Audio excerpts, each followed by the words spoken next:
अस्सलाम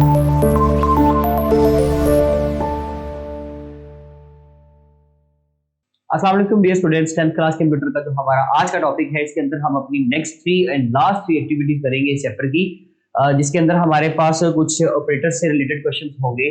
उनको देखते हैं जिनको कैसे सोल्व किया जाएगा। जी तो स्टूडेंट्स, सबसे पहली जो एक्टिविटी है आज की, consider the variables x is equal to 3 and y is equal to 7। दो हम लोगों ने वैल्यूज ले ली, x is equal to 3 and y is equal to 7। अब इसके अकॉर्डिंगली हमें ये कहा जा रहा है कि आपने क्या करना है जी, find out the Boolean result of following expressions. हमें कुछ एक्सप्रेशंस दिए गए हैं, हमने इन वैल्यूज के अकॉर्डिंगली उनको कैलकुलेट करके तो आंसर बताना है। 2 + 5 ग्रेटर देन y, पहला एक्सप्रेशन है 2 + 5 it is greater than y। तो बताइए जी इसका आंसर ट्रू है या फॉल्स है। स्टूडेंट्स, y की वैल्यू क्या है जी 7, तो 2 + 5 is equal greater than 7, 7 greater than 7 no, ये कंडीशन फॉल्स हो गई। तो इसका आंसर हमारे पास क्या आ जाएगा जी f। ये फॉल्स में अपना आंसर रिटर्न करेगा। इस तरह से आप कर लें जी। नेक्स्ट अगर बात करें हम उससे नीचे वाले एक्सप्रेशन की, तो x is not equal to y minus 4, x is not equal to y minus 4।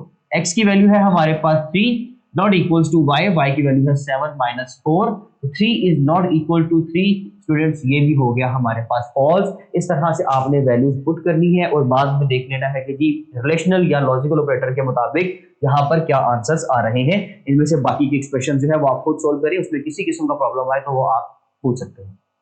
इसके अलावा जो हमारे पास स्टूडेंट्स नेक्स्ट एक्टिविटी है वो है जी हमारे पास लॉजिकल ऑपरेटर से related. Assume the following variables, उसमें भी x की वैल्यू कुछ दे दी 4, y की वैल्यू 7 ही है और z 8 है।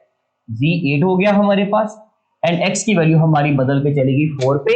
अब हम लोगों ने जो बूलियन एक्सप्रेशंस के लिए दूसरे हमारे पास लॉजिकल ऑपरेटर्स होते हैं उन ऑपरेटर्स के बारे में बात करनी है। तो x is equal to equals to 2 और y इक्वल्स टू 8। देखिए स्टूडेंट्स, x जो है वो 2 के इक्वल नहीं है, पहली बात, ठीक है जी। तो x की वैल्यू है 4, 4 इक्वल्स टू 2, ये फॉल्स हो जाएगा।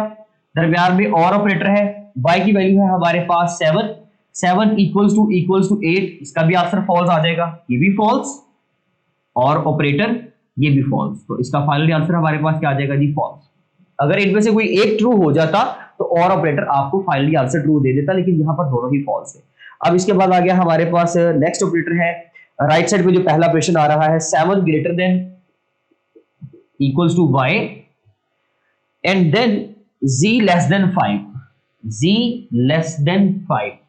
ले जी 7 greater than equals to y की वैल्यू है हमारे पास 7 एंड z की वैल्यू है 8, 8 less than 5। Students, 7 equals to 7 में कंडीशन एक तो ट्रू हो रही है, 8 लेस देन 5 जो है वो फॉल्स हो गया है, और एंड ऑपरेटर में अगर एक भी आंसर फॉल्स आ गया तो फाइनली आंसर आपके पास क्या आएगा, फॉल्स। तो इस तरह से ये एक्टिविटी करेंगे आप, जस्ट इनकी वैल्यूएशन करोगे, मैनिपुलेट करोगे वैल्यूज को, देन उनको कैलकुलेट करके अपना आंसर्स निकाल लेंगे।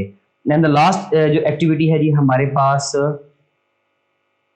इस चैप्टर की, उसके अंदर हम लोगों ने find out the result of the following expression.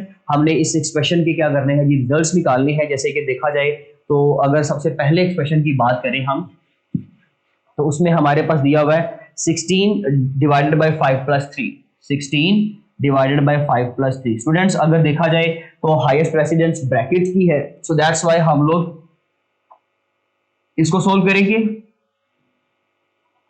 इसका आंसर आएगा जी हमारे पास 2। सिंपल डिवीजन मैथमेटिकल कैलकुलेशंस है। उसके बाद 7 + 3 एंड 12 + 2, 7 + 3 एंड 12 + 2, ये दोनों आपस में क्या हो रहे हैं जी, मल्टीप्लाई हो रहे हैं। अच्छा, 7 + 3 का आंसर आ जाएगा 10 और 12 + 2 का आंसर आ जाएगा हमारे पास 14। तो ये फाइनली आंसर आ गया हमारे पास 140। इसके अलावा सॉरी, यहाँ पर ब्रैकेट क्योंकि नहीं है तो एक सेकंड इसको हम चेंज कर लेते हैं जी। आप पहले हाईएस्ट प्रेसिडेंस की अकॉर्डिंगली अगर देखा जाए तो हम पहले इसको सोल्व करेंगे। 7 + 3 मल्टीप्लाई बाय 12 + 2 का आंसर आ जाएगा हमारे पास 14 and 14 3s are 42, 42 + 7 it will be equal to 49। ले जी, इस तरह से आपने इन एक्सप्रेशन को कैलकुलेट करना है, और बाकी के जो एक्सप्रेशन है वो भी बहुत आसान है। इसमें रूल ये होता है कि जिनकी प्रेसिडेंस सेम होती है, जिसकी सबसे हाईएस्ट है वो तो पहले कैलकुलेट हो जाएगा, लेकिन अगर प्रेसिडेंट सेम वाले ऑपरेटर आ जाए तो पहले लेफ्ट साइड वाले आने वाले ऑपरेटर को सोल्व किया जाएगा एंड देन आगे मूव करेंगे। तो ये था जी हमारा आज का लेक्चर। इंशाल्लाह मिलते हैं अपने नेक्स्ट लेक्चर में स्टूडेंट्स, तब तक के लिए अल्लाह हाफिज़।